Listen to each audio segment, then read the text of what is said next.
Shocked हैं इस बात को देखकर कि किस तरीके से नेता विपक्ष ही वेल में आ गए और एक ब्लॉट है जो है डेमोक्रेटिक सिस्टम पार्लियामेंट्री। देखिए क्यों वेल में जाना पड़ा नेता प्रतिपक्ष को। अरे इतने बुजुर्ग नेता हैं, वरिष्ठ नेता हैं, 50 साल का अनुभव है, बड़े सम्मानित व्यक्ति हैं, सभी राजनीतिक पद उन्होंने ग्रहण किया है राज्य में और केंद्र में, और उनको बोलने नहीं दिया जा रहा है। और खरगे जी क्या मांग कर रहे हैं? विपक्ष की ओर से, इंडिया जनबंधन की ओर से वो मांग कर रहे थे कि जो सबसे बड़ा महत्वपूर्ण मुद्दा है आज हमारे देश के युवकों के लिए, उनके भविष्य के लिए, लाखों युवकों के लिए, नीट और जो पेपर लीक हो रहा है, नीट नेट पेपर लीक जो हो रहा है, इन सब घोटाले पर तुरंत बहस हो। बस हम यही चाहते थे। पहले बहस हो, 4-5 घंटे का बहस हो, सदस्य अपनी बात रखेंगे, अपनी मांग करेंगे, सरकार जवाब देगी, उसके बाद हम मोशन ऑफ थैंक्स पर चर्चा शुरू करेंगे। हमारा एक ही मांग थी कि हम 267 जो नियमावली है रूल 267 के तहत जो और कोई विषय है उसको बाद में लिया जाए, पर पहला विषय जो हम लेना चाहते थे वो नीट और नेट और जो पेपर लीक हुए हैं अलग अलग राज्यों में, उत्तर प्रदेश में, मध्य प्रदेश में, गुजरात में जो घोटाले सामने आ रहे हैं, रोज कुछ ना कुछ आ रहा है।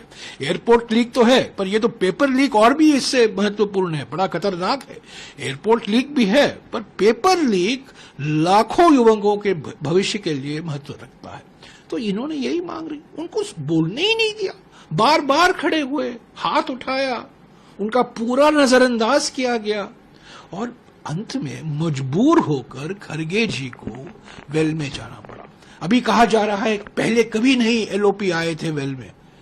अरे याद रखिए क्या होता है, कल के प्रतिद्वंदी आज के सहयोगी बन जाते हैं तो आप भूल जाते हैं 5 अगस्त 2019 को क्या हुआ, जब गुलाम नबी आजाद जी नेता प्रतिपक्ष थे और सरकार की ओर से अमित शाह जी ने आर्टिकल 370 हटाने का जो विधेयक था लाए थे और जो जम्मू और कश्मीर को पूर्ण राज्य का दर्जा से घटाकर यूटी बनाने के लिए वो बिल लाए थे, उनके विरोध में गुलाम नबी आजाद जी वेल में आए थे।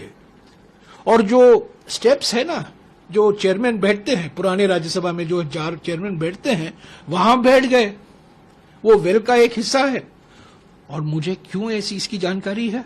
क्योंकि मैं उनके बगल में बैठा हुआ था 5 अगस्त 2019 को। ये मजबूर हो गए आज खरगे जी, बार बार हाथ उठाया, चिल्लाया, चेयरमैन साहब मुझे बोलने दीजिए, 2 मिनट का मौका दीजिए, 3 मिनट का मौका दीजिए, बिल्कुल नजरअंदाज किया गया। ये असली ब्लॉट है।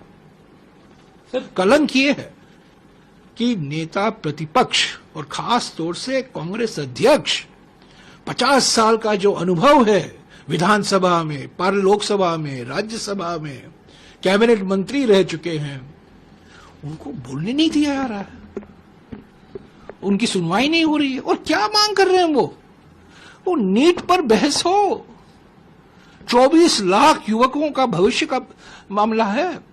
उसके बाद में नेट भी कैंसिल किया गया। अभी आप देख रहे हैं गुजरात, बिहार, उत्तर प्रदेश, मध्य प्रदेश कैसे व्यापम जैसे कांड घट रहे हैं, घोटाले निकल आ रहे हैं। उस पर हम बहस चाहते थे, 4-5 घंटे का बहस होता और जो हमारे शिक्षा मंत्री हैं उसका जवाब देते, बस मामला खत्म।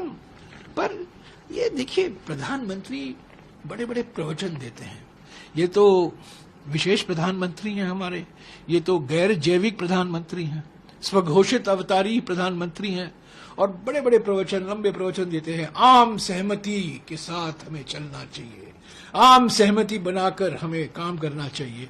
और क्या अपनाते हैं तरीका? टकराव का तरीका, यानी कि करनी में आम सहमति नहीं, सॉरी, कथनी में आम सहमति और करनी में टकराव, ये जमीन आसमान का फर्क है।